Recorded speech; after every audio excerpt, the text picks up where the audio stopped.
Hola, hola, muy buenos días. Les saluda Kelly Alvear aquí en su informativo nacional. Hoy, viernes 7 de noviembre de 2025, estamos conectándonos con ustedes a través de UNPG TV en Facebook para entregarles las noticias más recientes a nivel local, nacional e internacional. No olviden que pueden darle like, comentar y compartir este informativo nacional. Vamos a iniciar con los titulares. Presidente del IES señalado por glosa millonaria de su familia. Quito concreta casi la mitad de las ventas de autos nuevos en Ecuador entre enero y octubre de 2025. La selección ecuatoriana de fútbol usará una camiseta negra. Corea del Sur cooperará con Ecuador en el desarrollo de la vía Quito-Guayaquil. La Corte Provincial de Azuay desconoció la asamblea en la que se eligió a Yuri Colorado como presidenta de la AME. Ecuador concretó la extradición del ciudadano requerido por presunto femicidio, informó la Corte Nacional de Justicia. También veremos cuáles son los beneficios y lo negativo de las bases militares extranjeras aquí en Ecuador. El gobernador del Guayas genera controversia con silencio niñas, que dijo textualmente durante protesta por falsa alarma de bomba en Guayaquil. Un padre e hijo fueron acribillados dentro de su vivienda en el suroeste de Guayaquil. Falsa bomba generó cierre de la avenida 9 de octubre en Guayaquil. Intermitencias en el sistema de la ANT. ¿Qué trámites no funcionan en la ATM de Guayaquil? Lo veremos más adelante. Y en el ámbito internacional hablaremos de la Policía Nacional que desmantela la primera célula del tren de Aragua en España. Y también Israel intensifica sus ataques aéreos contra Hezbollah en el sur del Líbano. Todo esto es lo que revisaremos en el informativo nacional de hoy. No olviden que pueden darle like, comentar y compartir este informativo que se transmite por UNPG TV, canal oficial de la Unión Nacional de Periodistas Núcleo del Guayas. Vamos a comenzar con el desarrollo de la información, no sin antes agradecerle al licenciado Richard Sellán Bajaña, presidente de la UNP Guayas y director de esta programación, por permitirnos llegar a ustedes, también a los medios de comunicación que comparten este informativo. Ellos son Radio Guayasense TV, Radio Sensación Digital, Radio Discorama en Italia, Radio La Voz de Daule, Postdata TV, estopensamos.com y Gloria Visión TV. Muchas gracias por el apoyo diario a nuestro informativo nacional. Vamos a dar inicio al desarrollo de las noticias. Una glosa emitida por la Contraloría General del Estado por más de 3 millones de dólares en contra de dos empresas familiares de Edgar Lama, presidente del Consejo Directivo del IES, han puesto al funcionario en el ojo público.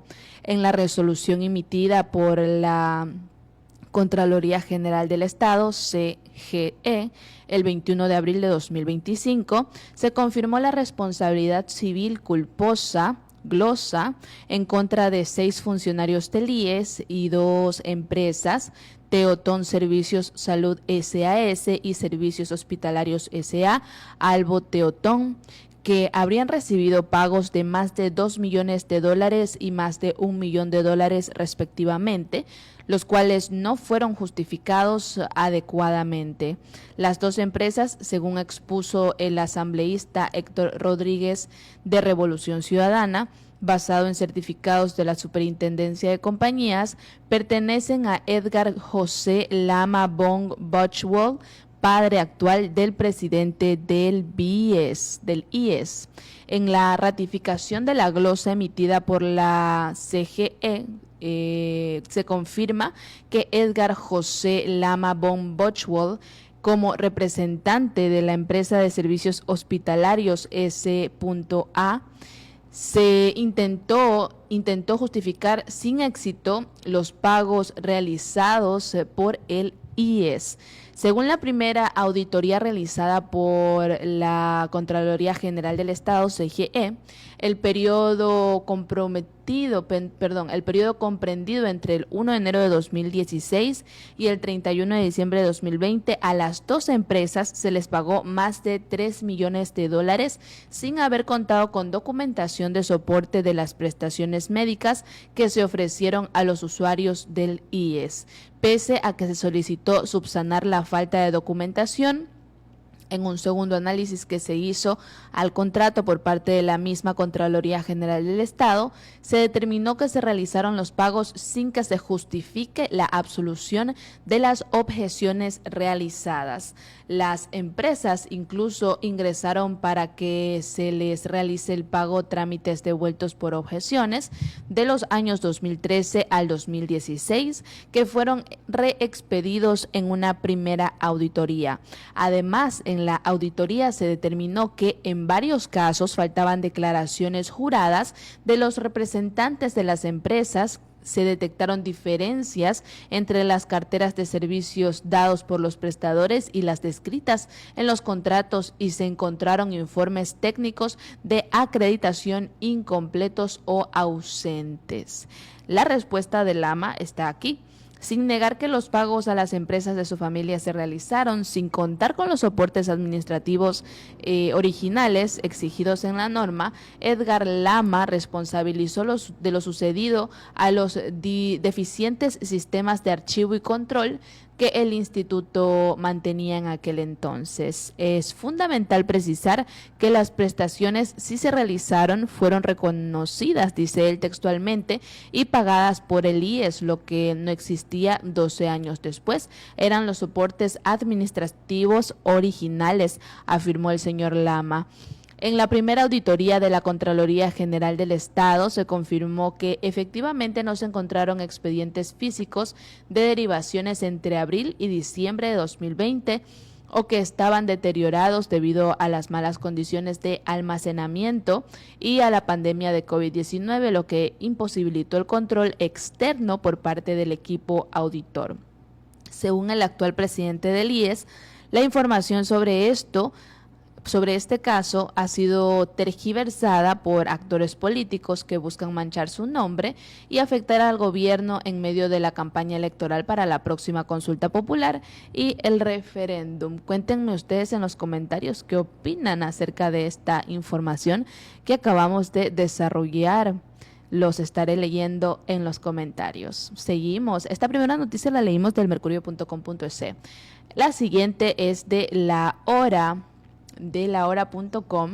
y nos indica que casi la mitad de los autos nuevos vendidos en Ecuador en lo que va de 2025 se registraron en Quito. Pichincha lidera ampliamente las cifras con más de 42,000 vehículos nuevos matriculados entre enero y octubre, lo que representa el 42.1% del total nacional, de acuerdo con el informe más reciente de la Asociación de Empresas Automotrices del Ecuador, AED.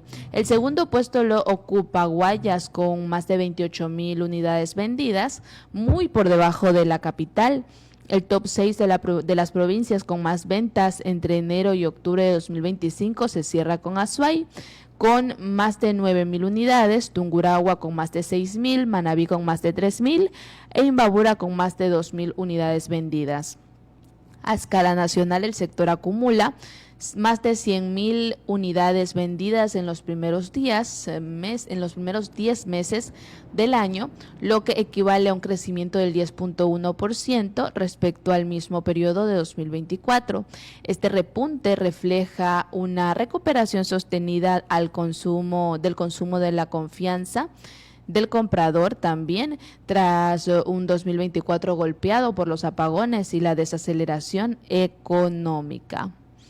Continuamos y ecoavisa.com nos indica que la selección ecuatoriana de fútbol usará una camiseta negra. Aquí estamos viendo la foto, la nueva camiseta negra de Ecuador. Esta foto es tomada de la Federación Ecuatoriana de Fútbol, FEF. Bien, nos dicen que la casaca creada por la firma ecuatoriana Marathon resalta por su color negro, como la tinta con la que se escribieron las primeras páginas de la historia del fútbol ecuatoriano, resaltó la Federación Ecuatoriana de Fútbol, queriendo rescatar el comienzo, la fuerza y el legado de la selección. La camiseta presenta un diseño completamente negro con cuello y botones que evocan un estilo clásico acompañado de letras y números en un tono plateado y oscuro, que aportan un acabado moderno y distintivo. Es probable que esta casaca sea utilizada en los próximos partidos de Ecuador en sus duelos amistosos ante Canadá y Nueva Zelanda. ¿Qué opinan ustedes sobre esta nueva camiseta que se pondrá la selección ecuatoriana de fútbol? Seguimos y teleamazonas.com nos dice que Corea del Sur cooperará con Ecuador en el desarrollo de la vía Quito-Guayaquil.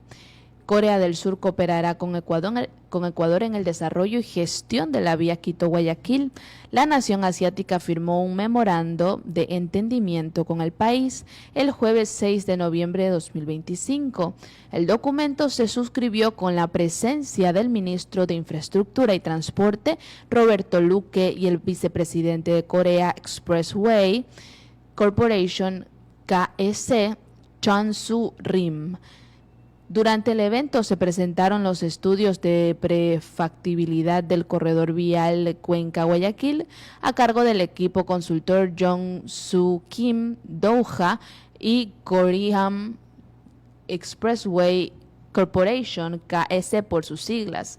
Este acuerdo permitirá impulsar el diseño de proyectos estratégicos que fortalezcan la conectividad nacional y el desarrollo sostenible, iniciando con la vía Quito-Guayaquil, considerada un eje fundamental para el transporte multimodal y la integración productiva del país, señaló el Ministerio de Infraestructura y Transporte. Durante la firma del acuerdo, el ministro ecuatoriano Roberto Luque destacó que este convenio representa un paso firme hacia la modernización de la infraestructura vial ecuatoriana. Indicó que permitirá desarrollar estudios de prefactibilidad, factibilidad, evaluar esquemas de financiamiento innovadores y promover soluciones viales inteligentes, resilientes y seguras. Por otra parte, Ecuavisa nos indica que la Corte Provincial de Azuay desconoció la asamblea en la que se eligió a Yuri Colorado como presidenta de la AME. La crisis política se mantiene en la Asociación de Municipalidades del Ecuador, AME, por la elección de sus autoridades. La mañana del 6 de noviembre, una sala especializada de la Corte Provincial de Azuay aclaró que siguen vigentes las medidas cautelares impuestas el 10 de octubre. Estas impedían que una facción de alcaldes se autoconvoque en Santa Clara, en la provincia de Pastaza, y elijan a las nuevas autoridades de la AME.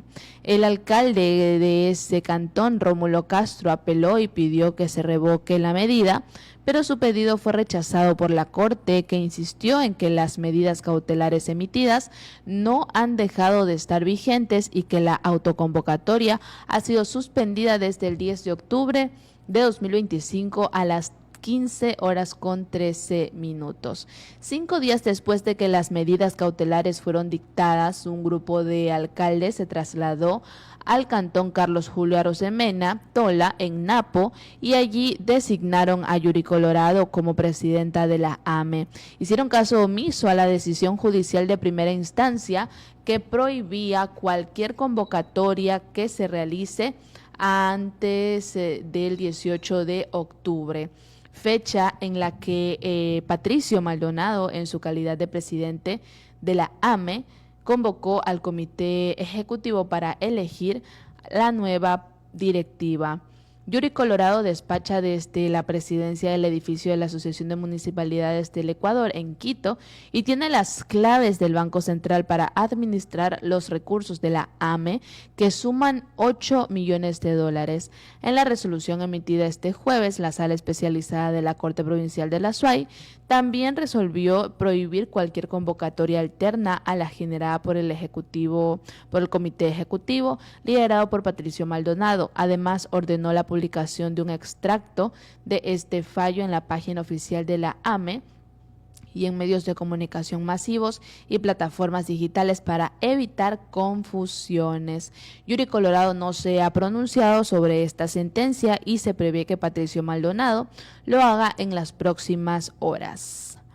Seguimos con las noticias y el comercio nos indica que Ecuador concretó la extradición de ciudadano requerido por presunto femicidio, informó la Corte Nacional de Justicia. La Corte Nacional de Justicia informó este jueves 6 de noviembre de 2025 que Ecuador concretó la extradición de un ciudadano requerido por presunto femicidio. Se concretó la extradición del ciudadano ecuatoriano Danilo M.B. desde Colombia hacia las autoridades policiales del Ecuador en cumplimiento de un requerimiento judicial por el presunto delito de femicidio tipificado y sancionado en el artículo 141 del Código Orgánico Integral Penal. Bien. Seguimos con el desarrollo de las noticias y la hora nos indica que beneficios y cuáles son los aspectos negativos que vienen de que se pongan bases extranjeras en territorio ecuatoriano. Por una parte tenemos aquí las consecuencias positivas, según el diario La Hora, la seguridad cuesta y tenemos que acudir a nuestro aliado de siempre que tiene los recursos que le faltan a Ecuador, recursos tecnológicos y armamento en equipo que permiten combatir el crimen organizado, señala Alberto Molina, coronel del ejército respecto a Estados Unidos, y explica que hay 3 tipos de bases operativas que son las que permiten cumplir operaciones militares, logísticas donde haya todo lo necesario en armamento, equipo, munición para abastecer incluso de combustible y de entrenamiento. Estados Unidos tiene una base en Panamá donde se recibía entrenamiento. Yo como cadete recibí entrenamiento ahí y fui instructor en la Escuela de las Américas, ejemplificó. Las ventajas son enormes porque dada la falta de recursos en el país no tenemos armamento ni, por ejemplo, los aviones de combate supersónicos, estamos en soletas, dijo él textualmente. En el escuadrón de combate número 2313 en Manta hay un hangar donde se encuentran los aviones Super Tucano, aeronaves utilizadas para patrullaje y el control del espacio aéreo. Textualmente, también dicen que otras ventajas que se pueden tener es mayor flujo de información para operaciones concretas contra el crimen organizado, ampliación de las operaciones de interdicción, neutralizar, marítima, aérea, fluvial, porque Estados Unidos tiene un control de herramientas como satélites, radares, aviones y tecnología de punta, mayor cantidad de recursos porque Ecuador no tiene capacidad económica para hacer frente al crimen organizado y entrenamiento y equipamiento adicional para las fuerzas de seguridad ante un conflicto armado interno.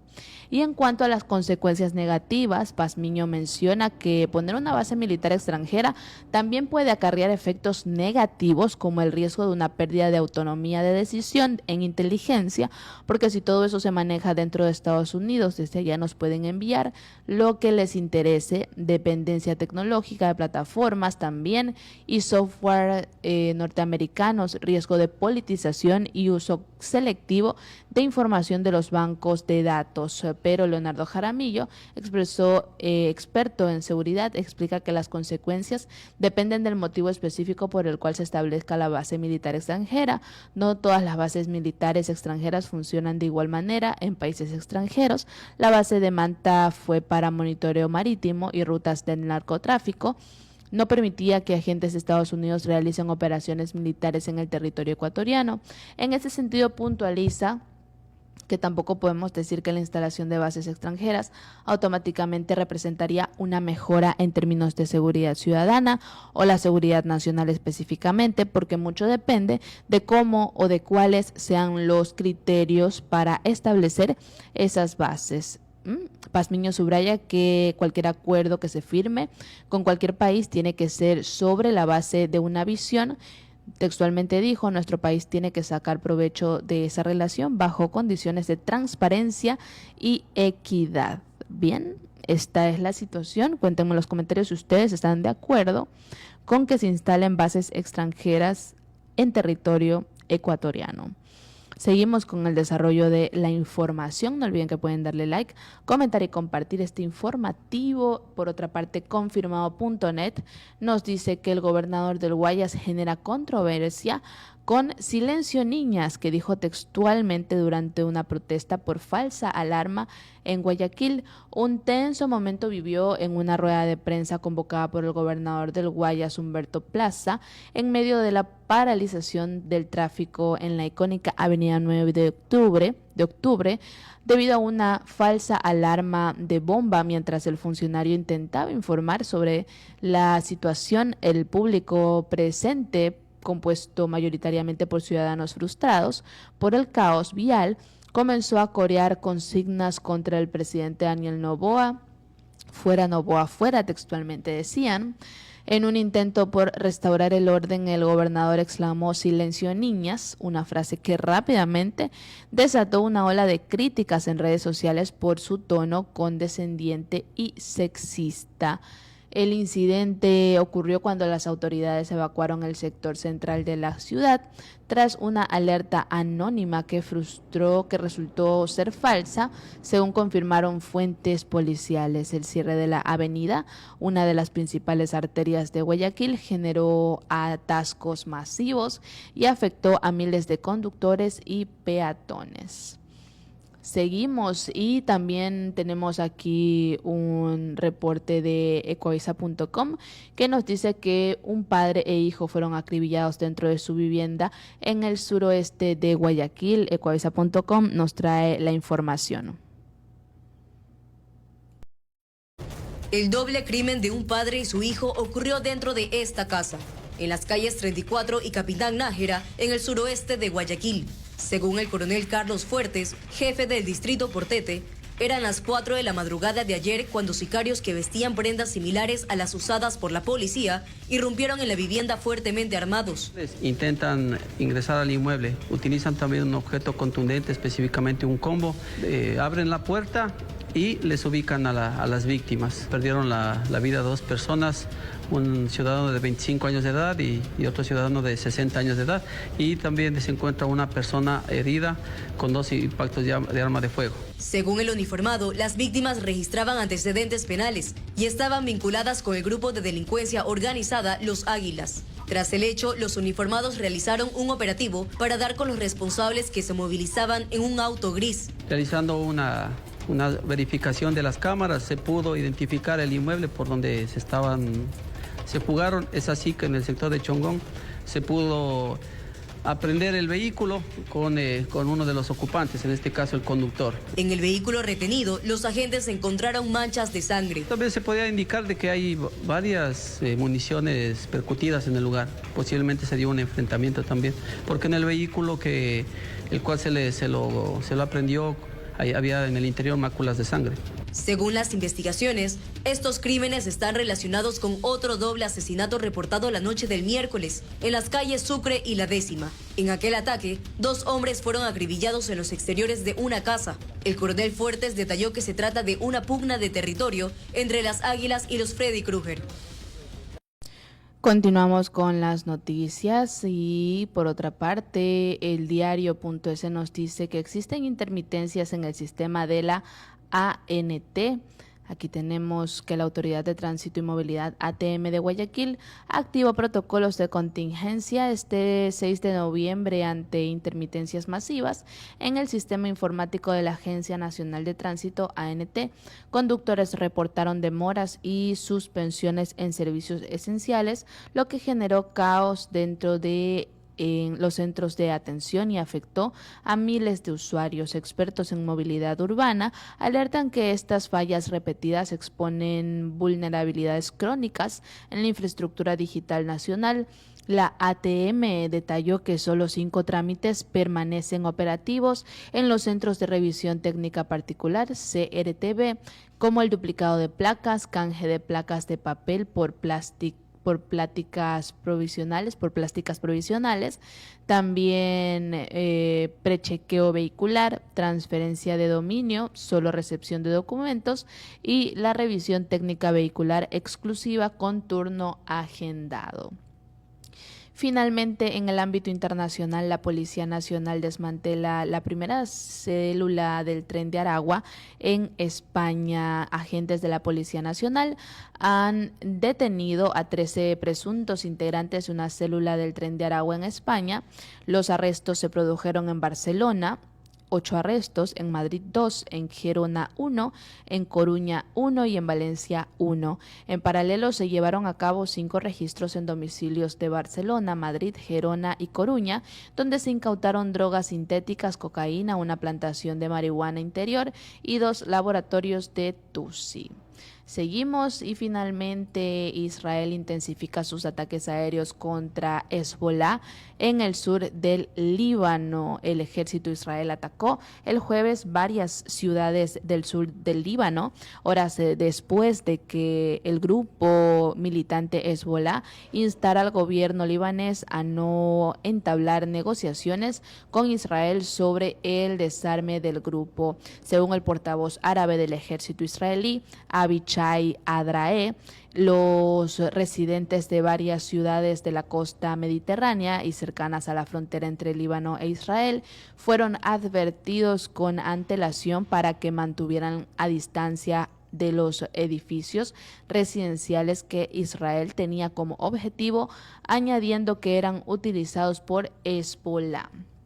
Esta es la información que tenemos hasta el momento aquí en el Informativo Nacional. Como siempre, de lunes a viernes les traemos las noticias. No olviden que pueden darle like, comentar y compartir este informativo. De esta manera concluimos. Recuerden que nos vemos el día lunes con más información. Yo soy Kelly Alvear y les deseo que tengan un excelente fin de semana. Que les vaya bonito. Chao, chao.